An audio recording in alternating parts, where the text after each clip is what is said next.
നമസ്കാരം. തദ്ദേശ തെരഞ്ഞെടുപ്പ് ഇങ്ങനെ അനൗൺസ് ചെയ്ത് നിൽക്കുമ്പോൾ T K Ashraf Kaloor north 17-ാം number ഡിവിഷനിൽ മത്സരിക്കുകയാണ്.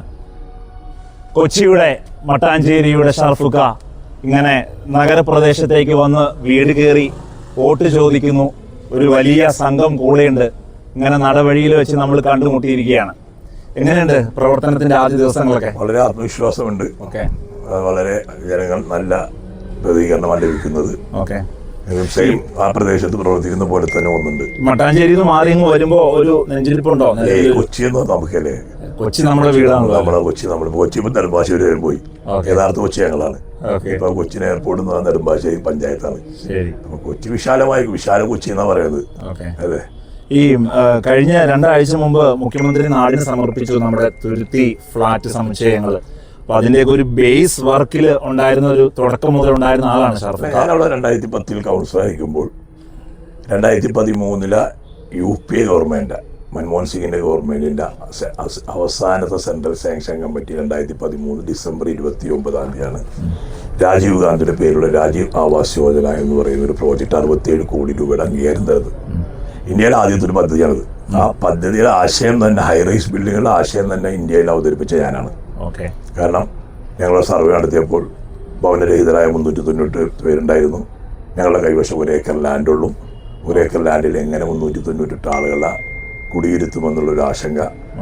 അങ്ങനെ എൻ്റെ ഫ്രണ്ടിൻ്റെ ഹഡ്കോൽ പ്രവർത്തി കാർത്തികേയൻ, അദ്ദേഹം ഒരു ആശയം കൊണ്ടുവന്നു.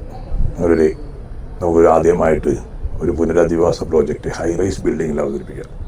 അപ്പോൾ അതിൻ്റെ സെൻട്രലൈസ് സംവിധാനങ്ങളെല്ലാം താഴത്ത് കടകൾ പണിത് വാടക കൊടുത്ത് അതിൻ്റെ ഇൻകം ഉപയോഗപ്പെടുത്തിക്കൊണ്ട് സെൻട്രലൈസ് സംവിധാനം ചെയ്യാം. ഇപ്പോൾ ഇന്ത്യയിൽ ആദ്യത്തെ ഒരു പ്രോജക്റ്റ് കാരണം ഇത് സെൻട്രൽ സാങ്ഷൻ കമ്മിറ്റിയിൽ വെക്കുമ്പോൾ അംഗീകാരം കിട്ടുമോ എന്ന് സംശയമുണ്ട്. അതിന് ആ കമ്മിറ്റിയിലേക്ക് മുൻ മേയറായ ടോണി ചെമ്മണി, അദ്ദേഹത്തെ നേരിട്ട് ഞാൻ നിർബന്ധപൂർവ്വ കമ്മിറ്റിയിൽ കൊണ്ടുവന്നു. അവിടെ ചർച്ചയുണ്ടായി, പലർക്കും ആശങ്കയുണ്ടായി. അവസാനം ടോണി എഴുന്നേറ്റ് പറഞ്ഞു, ഞാൻ കൊച്ചി മേയറാണ്, ഇതൊരു പുതിയൊരു പ്രോജക്റ്റ് വളരെ അനിവാര്യമാണ്. അപ്പോൾ അവസാനത്തെ ഒരു സീനിയർ ഉദ്യോഗസ്ഥന്മാർ അംഗീകാരം കൊടുക്കാമെന്ന് പറഞ്ഞു. അങ്ങനെ 2013 UPA ഗവൺമെന്റ് സെൻട്രൽ സാങ്ഷൻ കമ്മിറ്റിയിൽ അംഗീകാരം കിട്ടിയ പ്രോജക്റ്റാണ്. നോക്കൂ, ഏറ്റവും ആദ്യ ലെവൽ, ഗ്രൗണ്ട് ലെവൽ മുതൽ ഷർഫുക്ക എടുക്കുന്നു. ടോണി ചെമ്മണി എണീറ്റ് നിന്ന ഒരു ചരിത്രമായിട്ടുള്ള ഒരു തീരുമാനത്തിലേക്ക് UPA ഗവൺമെന്റിന്റെ എല്ലാ ആളുകളെയും കൊണ്ടുവന്ന് ചെയ്യിക്കുന്നു. ഇവിടെ ഇപ്പോ ഈ റീലേബലിംഗ്, ഇപ്പോ UDF കൊണ്ടുവന്ന പല പ്രവർത്തനങ്ങളും പിന്നീട് അത് LDFന്റെ ബക്കറ്റിലേക്ക് എടുക്കുന്ന ഒരു രീതി, ഇങ്ങനെ ഒരു റീലേബലിംഗ് വല്ലാതെ സ്മാർട്ട് സിറ്റി പ്രോജക്റ്റ് തന്നെ 2014 ടോണി ചെമ്മണി കൊണ്ടുവന്ന പ്രോജക്റ്റ്. ഇന്ത്യയിലെ 20 നഗരങ്ങളിൽ 6ാമത്തെ നഗരമായി കൊച്ചിയെ തിരഞ്ഞെടുക്കപ്പെട്ടത് 1200 കോടിയുടെ പ്രോജക്റ്റാണ്. അന്ന് 1 മുതൽ 5 വരെയുള്ള ഡിവിഷനും സെൻട്രൽ സിറ്റിയിൽ 3 to 8 ഡിവിഷനിലെ പദ്ധതിയാണ് smart city project. ABD area, അങ്ങനെ ABD ഏരിയ എന്ന് പറയുന്നത് ആ പദ്ധതിയും ടോണിയെ കൊണ്ടുവന്നത്. സൗമിനി ജയൻ്റെ കാലഘട്ടത്തിൽ അതിൻ്റെ ഈ ഫ്ലാറ്റിൻ്റെ ഇനോഗ്രേഷൻ നടത്തിയത്. മറ്റുള്ള പ്രവർത്തനങ്ങൾ ആ കാലഘട്ടത്തിലാണ്. പക്ഷേ നിർഭാഗ്യമെന്ന് പറയുന്നത് ഒരു ഇംപ്ലിമെൻറ്റേഷൻ സ്റ്റാർട്ട് ചെയ്തപ്പോൾ അതിൻ്റെ എല്ലാ പ്രോജക്റ്റിൻ്റെയും അവസാന അതിൻ്റെ സപ്ലൈ ചെയ്യുന്ന ആളുകളായി ഈ ഗവൺമെൻറ്, ഈ നമ്മൾ അനിൽകുമാറുള്ളടക്കമുള്ള ഒരു മേയർ മാറി. പക്ഷെ അദ്ദേഹം അതൊരു ഇനിഷ്യേറ്റീവ് എടുത്തില്ല. കാരണം ഒരു ഫോളോ അപ്പ്, സ്വയം പ്രോജക്റ്റിന് അദ്ദേഹം ഞാനൊരു ഫോളോ അപ്പ്, എൻ്റെ ഞാൻ LDFന് ഒരു പിന്തുണ കൊടുക്കുമ്പോൾ പറഞ്ഞ എൻ്റെ ഒരു സ്വപ്ന പദ്ധതിയാണ്. കാരണം ഇന്ത്യയിലെ ആദ്യത്തെ 340 സ്ക്വയർ ഫീറ്റ് ഫ്ലാറ്റ് കൊണ്ടത് ഞാൻ ഇന്ത്യയിലെ general project Jawaharlal Nehru urban renewal mission എന്ന് പറഞ്ഞാൽ ജവഹർലാൽ നെഹ്റു പ്രോജക്റ്റ്, അത് ഞാൻ സ്വരാജ് ഓർമ്മിപ്പാണ്. ഇന്ത്യയിലെ ആദ്യമാണ്. ഇന്ത്യയിലെ മുഴുവൻ MP സന്ദർശിച്ചിട്ടുണ്ട്. എനിക്ക് 4 ഭവന പദ്ധതിയുണ്ട്. കേരളത്തിൽ അങ്ങനെ ആർക്കുമില്ല. മാതൃഭൂമി ഭൂരഹിത കേരള സ്റ്റേറ്റ് എഡിറ്റോറിയൽ എൻ്റെ പേര് മാത്രമേ പറഞ്ഞിട്ടുള്ളൂ. ജനങ്ങൾ ഇതെല്ലാം വേണ്ട വിധത്തിൽ ജനങ്ങളെ തിരിച്ചറിയിച്ചു കൊടുക്കാൻ സാധിക്കുന്നുണ്ടോ? ജനങ്ങൾ ബോധവാന്മാരാണ്. ലാൻഡ്മാർക്ക് ഡെവലപ്മെന്റ്സ് അല്ലേ, നമ്മൾ ഷോക്കേസ് ചെയ്യാൻ പറ്റുന്ന ഡെവലപ്മെന്റ്സ്, അല്ലാതെ റോഡ് ചെയ്തിട്ട് അറിയുന്നത്. ഇതൊക്കെ നമുക്ക് എടുത്ത് അവസാന സമയത്ത് വന്നൊരു ബ്രാൻഡ് അംബാസഡറായി ഇങ്ങനെ ഒരു മുന്നണി മാറിയാലും അതിൽ കാര്യമൊന്നും. അതിൻ്റെ ഓരോ ആളുകളെ വീട്ടിൽ പോയി സർവേ നടത്തി അവരെ നെഞ്ചത്ത് സ്ലേറ്റും വെച്ച് അങ്ങനെ 398 പ്ലസ് 357 പേരും ഭവനമുള്ള ആൾക്കാർ 755 ആളുടെ ഒരു പ്രോഡക്റ്റ് 2013 ഡിസംബറിൽ അത് ഗൂഗിളിൽ ഇട്ടിട്ടുണ്ട്. ആർക്കും അതിന്റെ ഗുണഭോക്താക്കളെ മാറ്റാൻ പറ്റില്ല. നമ്മൾ 20 വർഷമാവുന്നു അല്ലെ, 20 വർഷത്തെ വലിയൊരു യാത്രയാണ് കൊച്ചി കോർപ്പറേഷനോട് ചേർന്ന് നിന്ന്. ഇനിയും പരിഹരിക്കപ്പെടാത്ത ഏതൊരു പ്രശ്നമാണ് ഏറ്റവും ഒരു നമ്പർ 1 പ്രശ്നമായിട്ട് ഇപ്പോൾ നമ്മളെ പശ്ചിമോച്ചിയിൽ ഏറ്റവും വലിയ പ്രശ്നം കുടിവെള്ള പ്രശ്നമാണ്.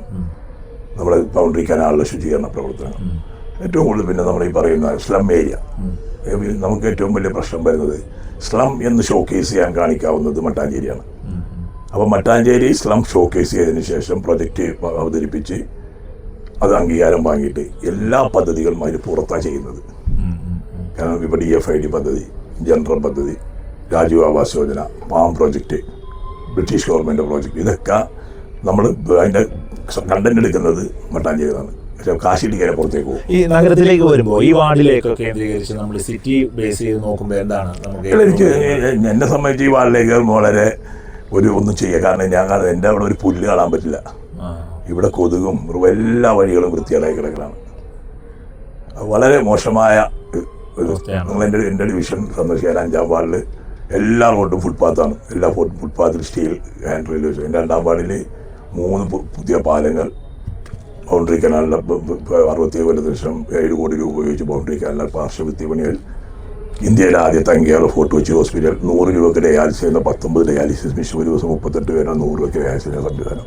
ഇത്രയും സീനിയർ ആളായതുകൊണ്ട് ഒഴിവാക്കാൻ പറ്റാത്തൊരു ചോദ്യം എന്നുള്ള നിലയിൽ താങ്കളുടെ ഒരു അഭിപ്രായം പ്രതീക്ഷിക്കുന്നു. നമ്മൾ നിയമസഭാ തെരഞ്ഞെടുപ്പ് പരിപാടിയിലെത്തിയാണ്. തദ്ദേശം കഴിഞ്ഞാൽ നമ്മൾ അതിലേക്കാണ് പോകുന്നത്, അസംബ്ലി തെരഞ്ഞെടുപ്പിലേക്ക്.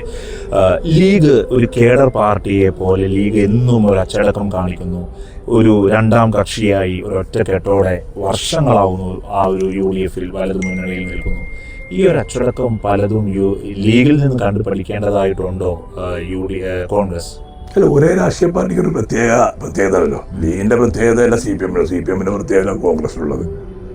ലീഗിൻ്റെ ഒരാൾ നിയന്ത്രിക്കപ്പെടുന്ന പ്രസ്ഥാനം തങ്ങൾ അതിൻ്റെ തലപ്പത്തിരുന്ന് അദ്ദേഹം പറയുന്നത് അനുസരിച്ച് നാടിൻ്റെ നന്മയ്ക്ക് വേണ്ടിയും ജീവാനുള്ള പ്രവർത്തനത്തിനും രാഷ്ട്രീയപരത്തിനും അതീതമായി മറ്റുള്ള പ്രവർത്തനങ്ങളിൽ ഏർപ്പെടുന്ന രാഷ്ട്രീയ പ്രസ്ഥാനമാണ് ലീഗ്. കോൺഗ്രസ് വേറൊരു മോഡൽ. അഭിപ്രായ സ്വാതന്ത്ര്യമുണ്ട്, അഭിപ്രായം പറയാം, അങ്ങനെ പലരുണ്ടും. ഒട്ടും പറയാൻ പറ്റില്ല. ഈ അഭിപ്രായ വ്യത്യാസം വലുതാവുന്നുണ്ടോ കോൺഗ്രസ്? അങ്ങനെയല്ല, അത് ഒരു വലിയ ഫാമിലി അല്ലേ, അങ്ങോട്ടും ഇങ്ങോട്ടും സ്വാഭാവികമായിട്ടും. അപ്പം തന്നെ അതൊന്നുമില്ല. പക്ഷേ ഈ രാജ്യത്തിൻ്റെ ഈ അഖണ്ഡത കാത്തു സൂക്ഷിച്ച, അല്ലെങ്കിൽ ഈ രാജ്യത്തിൻ്റെ ജനാധിപത്യം സംരക്ഷിക്കപ്പെട്ട ഒരു വലിയ മഹാപ്രസ്ഥാനം കോൺഗ്രസ്. ആ കോൺഗ്രസിൻ്റെ ഒരു വീഴ്ചയാണ് നമുക്കിന്ന് ഈ ഇപ്പം കാണുന്ന NDA ഗവൺമെൻറ്റിൻ്റെ ഈ രാജ്യത്തെ ജനങ്ങളെ ഏത് രീതിയിലാണ് ചൂഷണം ചെയ്യണമെന്ന് വളരെ വ്യക്തമായി. ജനാധിപത്യം വരെ കൊള്ളയടിക്കപ്പെടുന്ന ഒരു കാലഘട്ടത്തിലാണ്. അപ്പോൾ കോൺഗ്രസ് തിരിച്ചു വരുന്ന ആഗ്രഹിക്കുന്ന ഒരുപാട് ആളുണ്ട്. ഈ വരുന്ന നടപ്പിൽ തീർച്ചയായിട്ടും UDFൻ്റെ ഒരു തരംഗം ഉണ്ടാകുന്ന പ്രതീക്ഷ. അതിൻ്റെ മുൻതൂക്കം തദ്ദേശ സ്വയംഭരണ സ്ഥാപനങ്ങളിലും അതിൻ്റെ അലിവുരി ഉണ്ടാവും. തീർച്ചയായും. അവസാനമായി ഒരു ചോദ്യം, താങ്കൾ തിരക്കായതുകൊണ്ട് തന്നെ ചില നാടിനോട് ചേർത്ത് വയ്ക്കുക, ഏത് രാഷ്ട്രീയ പാർട്ടി ആയിക്കോട്ടെ, ഏത് മുന്നണി ആയിക്കോട്ടെ, ചില ആളുകളെ ജനങ്ങൾ ഇങ്ങനെ നെഞ്ചോട് ചേർത്ത് വയ്ക്കും. അത്തരത്തിലുള്ള ഒരാളാണ് ഷറഫുഖ കൊച്ചിയെ കുറിച്ച് പറയുമ്പോൾ. കാരണം ഏത് മുന്നണിയിൽ നിന്നാലും ഷറഫുഖാനെ ജനം ഏറ്റെടുത്തിട്ടുണ്ട്. എങ്ങനെയാണ് ജനങ്ങളുടെ ഇടയിലൂടെ ഇങ്ങനെ 20 വർഷം സഞ്ചരിക്കുമ്പോൾ എന്തായിരിക്കും ജനങ്ങൾ ഇങ്ങനെ ഏത് മുന്നണിയാണെങ്കിലും നമ്മുടെ തിരഞ്ഞെടുപ്പിന് വോട്ട് ചോദിക്കുമ്പോൾ പല വാഗ്ദാനം കൊടുക്കും. ആ വാഗ്ദാനങ്ങൾ നമ്മൾ പ്രതീക്ഷിച്ച് വോട്ട് ചെയ്യും. അപ്പോൾ അത് നിറവേറ്റി കൊടുക്കാനുള്ള ഒരു ഉത്തരവാദിത്വം ഒരു ജനപ്രതി എന്ന നിലക്കുള്ള തിരഞ്ഞെടുക്കപ്പെടുന്ന വ്യക്തികൾക്കുണ്ട്.